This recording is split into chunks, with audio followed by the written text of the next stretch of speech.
दूल्हा बढ़िया बना पायलट मोहन जी बैठे हुए हैं। सभी लोग आदि को खड़ा किया, छोटू जी का गोल बोल्ड बने, लेकिन गीत का बता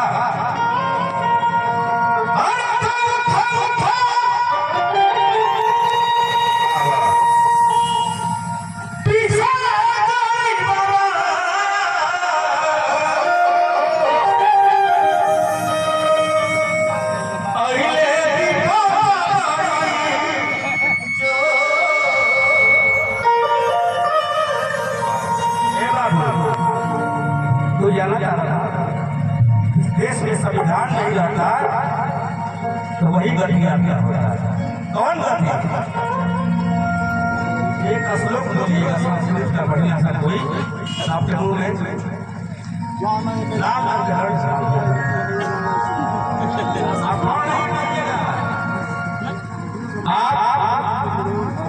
उन लोग के लिए बोल नहीं सकते हैं।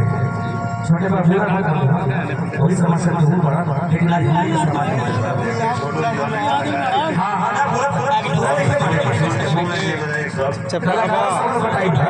झगड़ा झंझट करके फिर बड़ा काम रहा दुनिया में कलाकारों के लिए सबसे प्रिय है और कलाकारों को सबसे वहाँ आदर सम्मान मिलता है। और लालू जी के लिए हम खुला बात ऐसे कहा जाएगा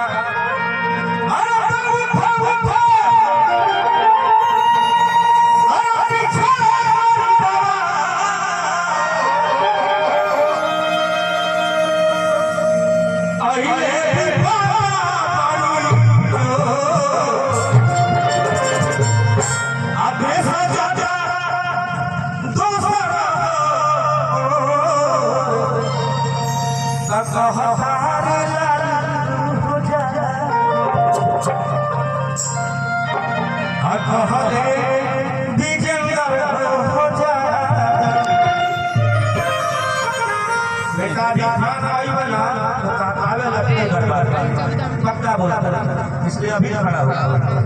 अगर बर्बाद होना है कहीं को आप चुप रहिए। ऐसे करने का उठा डफला का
छोटे भाई राजा भटूरिया जी एक तरफ से माला है रकीब भी है भटूरिया जी भटकवा परिवार में भटका दे तू ही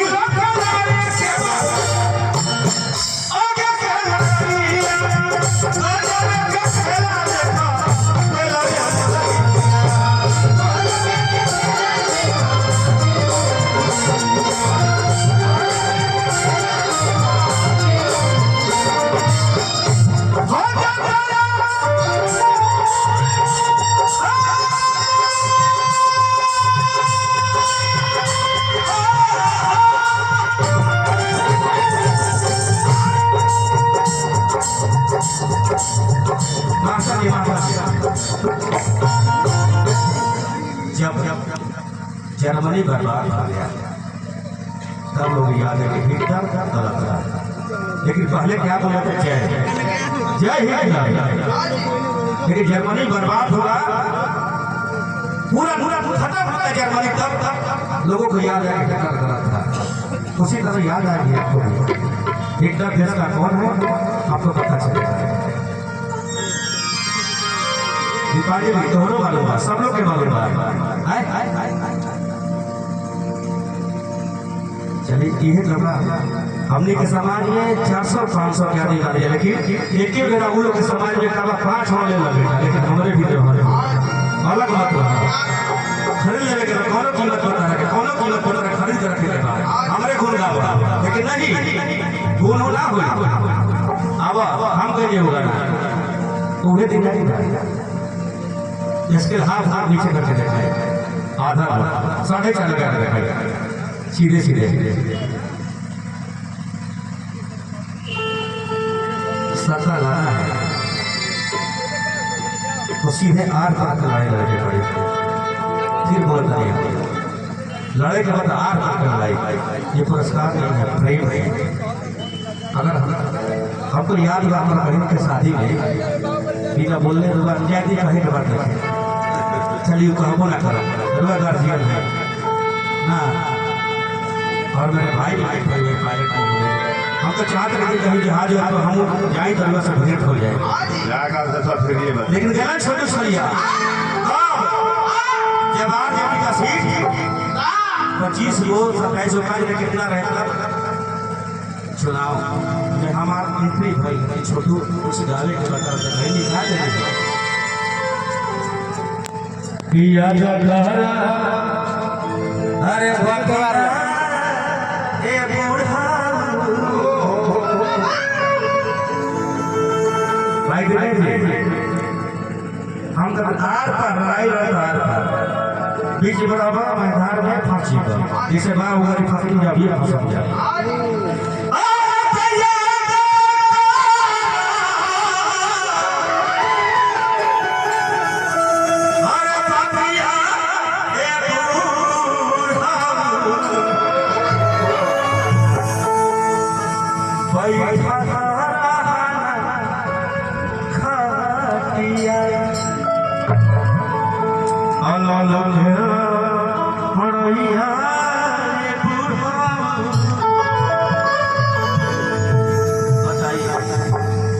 इसी लड़ाई को लोग कहते हैं जंगल,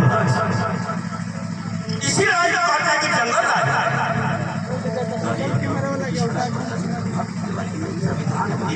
बाबा साहब ठीक है उस संविधान के जमाने में लालू जी बना के आते हैं तो लालू जी का राज इसी तरह हम इसी तरह पिछड़ा गरीब बार बार सताया गया है, चाहे मनुस्मृति हो RSS हो, तो संविधान है कि हम लोग बचे हुए बोली हर लालू केला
फटाके फूल लगाते हैं और एक साहब काम हो नहीं लेकिन बात आते हैं यही होना चाहिए।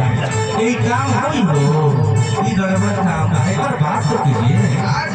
लेकिन ये ज्यादा ये बात जाते हैं फोन लगाते हैं बात करते हैं काम होना कुछ है की बात है।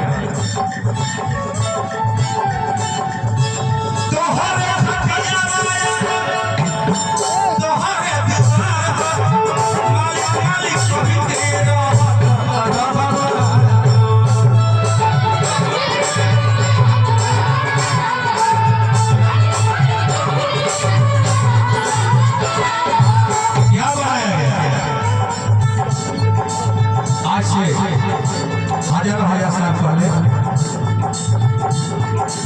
आपके लिए क्या बनाया गया है? आपके लिए विद्यालय थोड़े था।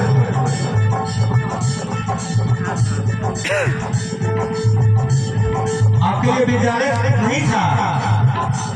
आपके लिए क्या था?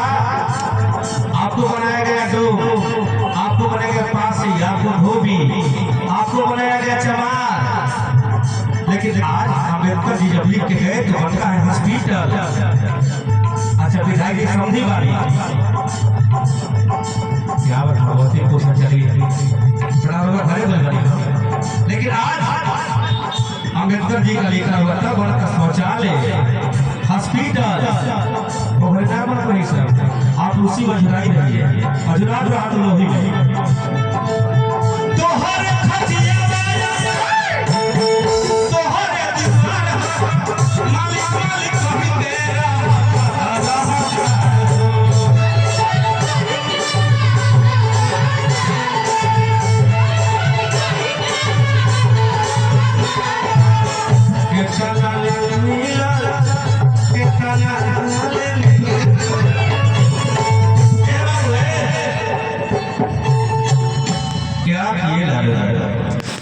आज के नौजवान लड़का लोग बोलते हैं क्या किया बाबू घबरा 10-15 वर्ष हो देख रहे पता चले क्या किए डाले चाहिए अपना पिताजी से अपना दादाजी से पूछ लालू जादू क्या किया ना जी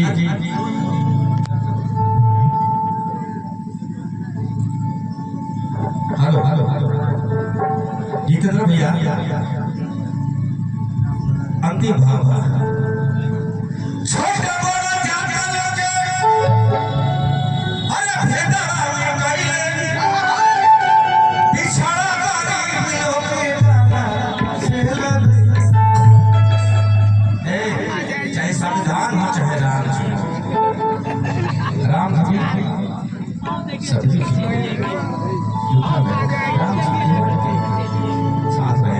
लेकिन राम के नाम का पखवाड़ शुरू करने वाले लोग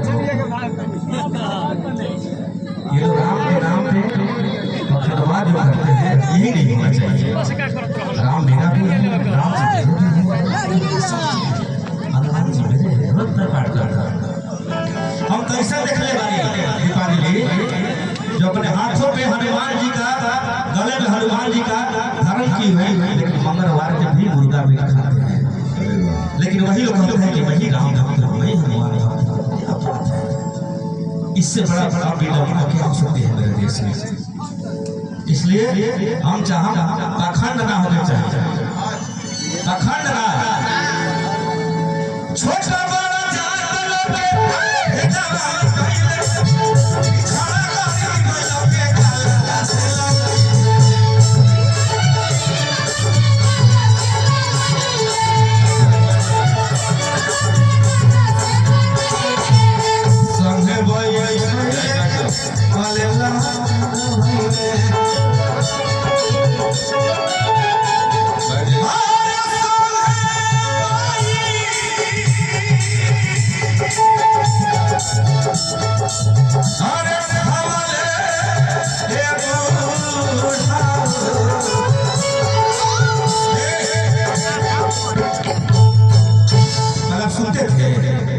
कसबा, कोई गुप्ता जी, कोई बनिया, कोई कुखर, कोई कमाल। खाना में तरकारी होता था, लालू जी का देना है। बताए आपका हाथ खा लीजिए, इसको छीनिए, लड़िएगा नहीं तो फिर आपका हाथ भागने वाला है। आओ होली के जैसे रही रही रही रही रही खड़ा हो जाओ। इहो काम गावे बजावे नाटक खेले के नाम लिखल बा मनोस्मृति में कि के करी शूद्र लोग करी। दूरिये वो खड़ा कर फिर हो जाए। हां इहो सुनली छोटे बाबा, इहो काम के करी तो खाली शूद्र लोग करी। गावे बजावे नाचे के काम खाली शूद्र लोग करी। इहो लिखल बा मनोस्मृति में, पढ़म जाता लेकिन आए हमने कुछ नहीं पाने गीत के भाव लागल का जी।